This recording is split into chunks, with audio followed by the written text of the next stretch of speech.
Donc, j'ai discuté avec un frère qui m'a fait comprendre aujourd'hui qu'il a l'impression, on dirait que Dieu l'a abandonné.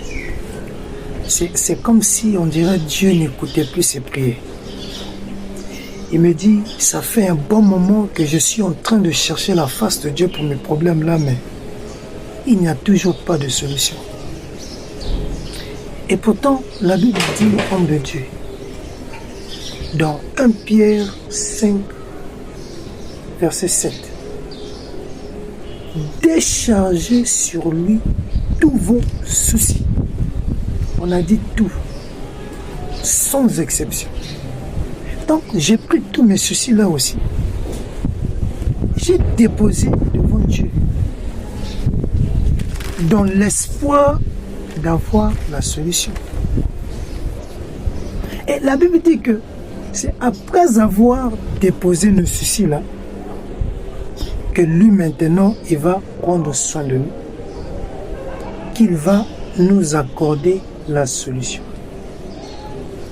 Mais depuis un certain temps, moi les solutions là, je ne retrouve pas, je ne vois rien, les mêmes problèmes perdus. À un moment donné, je commence un peu à douter de cette portion des Écritures. Homme de Dieu, qu'est-ce que je dois faire pour que Dieu écoute mes prières, pour qu'il exauce mes prières? Il dit décharger, je l'ai fait. Oui. J'ai dit bon, allons un peu dans Matthieu 11, 28. Je lui ai dit, lis un peu ce qui est écrit là. Il est écrit, venez à moi, vous tous qui êtes fatigués et chargés, et je vous donnerai du repos. Qui parle? C'est Dieu qui dit. Toi qui es fatigué là, viens vers moi, je te donnerai du repos. Il dit encore, tu vois le fardeau que tu as sur toi. Prends ce fardeau, apporte-moi ce fardeau, et je t'apporterai le repos. Le frère dit oui, c'est ce que je ne cesse de faire, mais ça ne vient pas pour moi. Tous mes fardeaux, mes problèmes, mes soucis que j'ai là, ça fait des années que je cherche sa face. Je vais devant lui, mais j'ai l'impression que ça ne va pas. J'ai dit tout simplement au frère parce que il y a une information qui t'échappe, raison pour laquelle tu n'es pas exaucé. Je lui ai dit, mets d'abord l'accent sur le verset 30. Il est écrit, il a regardé, il dit que c'est écrit, car mon joug est doux et mon fardeau léger. Le verset 30 là, c'est Dieu qui parle. Il s'agit de Dieu. On nous fait comprendre que Dieu a un joug. Dieu aussi a un fardeau. Dieu aussi a des soucis. Donc Dieu aussi a des fardeaux. Bon, j'ai dit à mon frère, toi là, tu as aussi des fardeaux. Et Dieu te dit, prends tous tes fardeaux, tes soucis et problèmes, dépose ça devant lui. Lui, il va t'accorder le repos, les solutions à tous tes problèmes.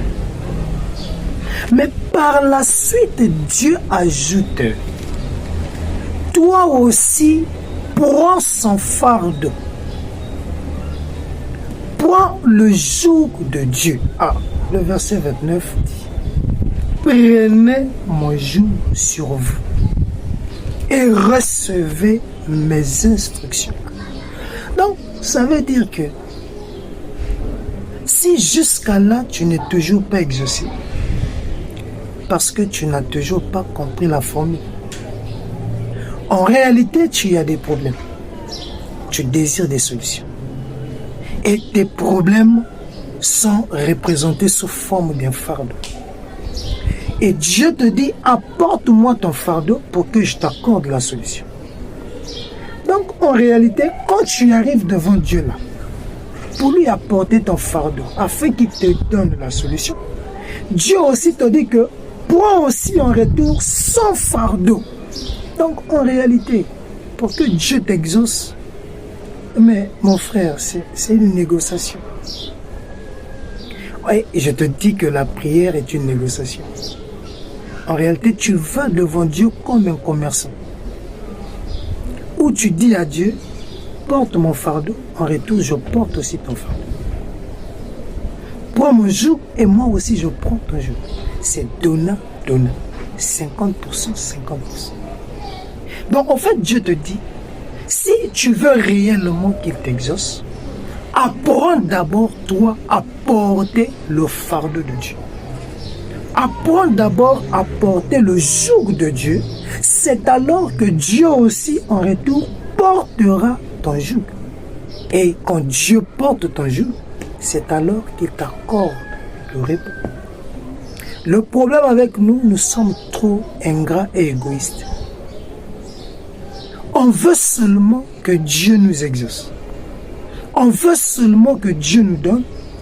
Et en retour, nous, on ne fait rien pour Dieu. Ce n'est pas bon.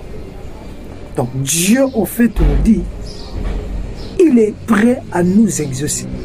Mais à condition, si nous portons son fardeau. Voilà le message. Ésaïe 10, verset 7 dit, le joug de Dieu brise celui de l'ennemi.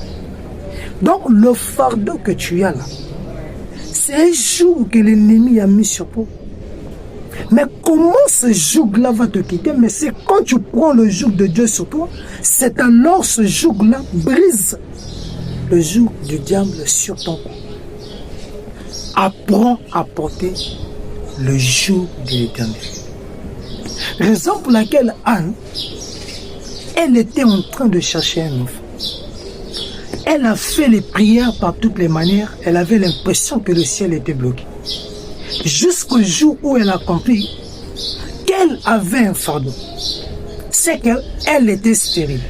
Elle avait un problème. Elle était fatiguée. Elle avait besoin de solutions. Alors un jour, elle s'est dit, je dois observer le temps. Et lorsqu'elle a observé le temps, elle a réalisé qu'en fait, le temple de Silo, c'était un temple abandonné parce qu'il n'y avait plus de prophètes. Le temple était en manque d'évangile. Le temple était en manque de serviteurs. Le temple était en manque de prophètes. Alors, qu'est-ce qu'elle a dit? Elle a dit à Dieu, je sais que tu as un fardeau. Et ton fardeau pour ce temple, c'est que tu n'as pas de prophète. Donc, je viens à toi pour te dire tout simplement, je veux porter ton fardeau. En quoi faisant? Si tu me donnes un garçon, ce garçon-là, je le mettrai à ton service. Dieu a dit, mais la femme là est compliquée. Alors, qu'est-ce que Dieu a fait? Dieu l'a accordé un enfant. Et elle aurait tout. Elle a pris cet enfant, elle l'a mis à la disposition du temple jusqu'à devenir prophète, qui n'est autre que le prophète Samuel. Pourquoi? Elle avait compris le principe. Tu veux que Dieu t'exauce? Apprends à porter son fardeau. Mais comment tu portes le fardeau de Dieu?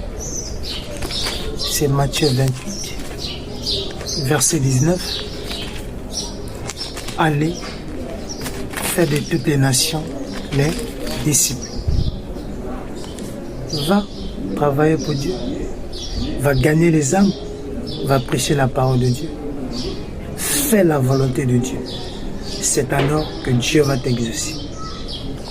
Alors, regarde ce que dit la Bible dans 1 Jean 5, versets 14 à 15. Il dit, nous avons auprès de lui cette assurance que si nous demandons quelque chose selon sa volonté, il nous écoute. On dit que si tu demandes à Dieu quelque chose selon sa volonté, sache qu'il t'écoute. Mais comment tu demandes par rapport à la volonté de Dieu? Mais c'est lorsque tu sais que tu portes son fardeau. Et quand tu portes le fardeau de Dieu, cela montre que tu es dans sa volonté. Et donc, quand tu te tiens devant lui, pour demander quelque chose par le canal de la prière, tu as déjà l'assurance que Dieu t'écoute. Par la suite, maintenant le verset 15, et si nous savons qu'il nous écoute, quelque chose que nous demandions, nous savons aussi que nous possédons la chose que nous lui avons demandée.